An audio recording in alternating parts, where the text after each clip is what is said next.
In Lambert-Eaton myasthenic syndrome, myasthenia refers to muscle weakness, and Lambert-Eaton refers to Edward Lambert and Lealdes Eaton, the two physicians who first described the condition.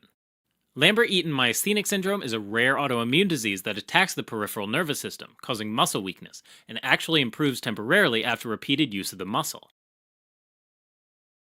The nervous system is divided into the central nervous system, which is the brain and spinal cord, and the peripheral nervous system, which includes all the other nerves that connect the central nervous system to the muscles and organs.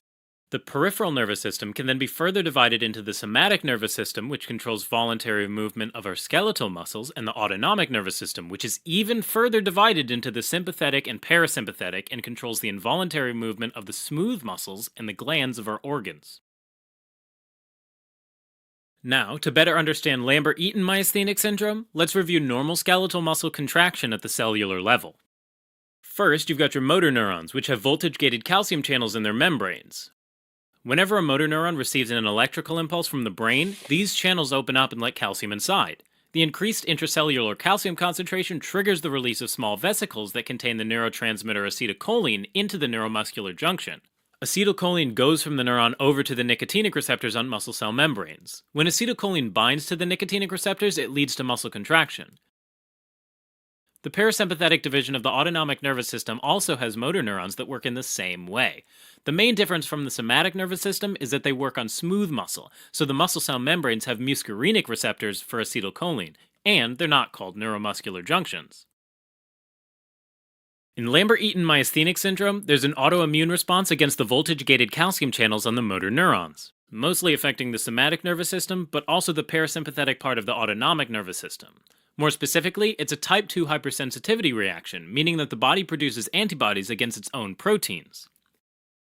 In this case, B cells inappropriately make antibodies that recognize, bind to, and block voltage-gated calcium channels on the motor neurons, which leaves only a few unbound channels that are available to open and allow calcium in. Unfortunately, when only a few of the channels are working, they can only really generate a low level of calcium within the neuron, and it's insufficient to trigger the release of acetylcholine into the neuromuscular junction. When there's no release of acetylcholine, there's no contraction of the attached muscle fiber. However, with repeated stimulation by electrical impulses from the brain, enough calcium might get through the few free calcium channels, resulting in acetylcholine release and muscle contraction. The majority of Lambert-Eaton cases are associated with small cell lung cancer, because the small cell lung cancer cells express the same calcium channels that are found on motor neurons. So, when B cells generate antibodies against the cancer cells, the antibodies can mistakenly attack the voltage-gated calcium cells on the motor neurons. Lambert-Eaton myasthenic syndrome can also be associated with other autoimmune diseases like Hashimoto's thyroiditis or diabetes mellitus type 1, although the precise mechanism is still unclear. The main symptom of Lambert-Eaton myasthenic syndrome is symmetrical weakness of the proximal muscles, like those in the shoulders, hips, and thighs, and classically that can lead to difficulties climbing stairs or standing up. There's also usually a reduction in the strength of reflexes. Individuals also experience a warming up phenomenon, which is when weakness is relieved temporarily after repeated use of the muscles. In the advanced stages of the disease, individuals can also develop weakness in the respiratory muscles, and that can cause respiratory failure.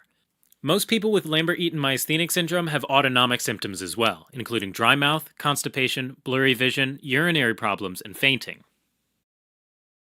Diagnosis of Lambert-Eaton myasthenic syndrome can be done by looking for autoantibodies against the voltage-gated calcium channels. Once diagnosis is confirmed, a chest CT scan is often done to look for evidence of an underlying small cell lung cancer. Treatment of Lambert-Eaton myasthenic syndrome depends on the underlying cause. If there's a small cell lung cancer, then treatment of the cancer is the main goal. When there's no associated lung cancer, however, treatment options include immunosuppressant drugs like steroids, pyridostigmine, which can be used to increase acetylcholine availability, and intravenous immunoglobulin therapy, which can be used to bind and neutralize the autoantibodies.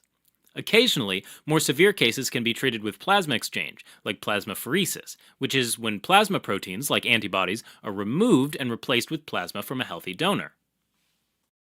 Alright, as a quick recap, Lambert-Eaton myasthenic syndrome is a rare autoimmune disease caused by autoantibodies that target the voltage-gated calcium channels on motor neurons. Most cases are associated with small cell lung cancer, the cells of which share the same voltage-gated calcium channels.